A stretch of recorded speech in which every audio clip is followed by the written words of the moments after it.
Awit 138:6-8. Bagaman ang Panginoon ay mataas, kanyang pinapahalagahan ang mababa, ngunit ang palalo ay nakikilala niya mula sa malayo. Bagaman ako'y lumalakad sa gitna ng kaguluhan, ako'y iyong muling bubuhayin, iyong iniuunat ang iyong kamay laban sa puot ng aking mga kaaway, at ililigtas ako ng iyong kanang kamay. Tutuparin ng Panginoon ang kanyang layunin para sa akin.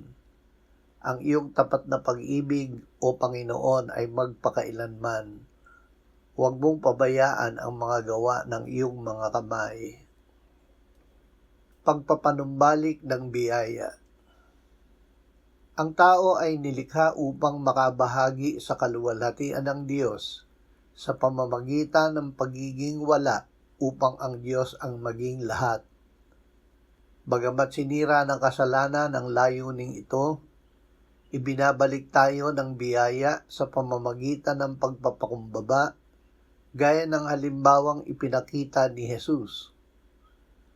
Habang inalilimutan at iniwawala natin ang ating sarili sa pagnanais na maging wala upang ang Diyos ang maging lahat sa atin at siya lamang ang maluwalhati, lalo tayong magiging masaya.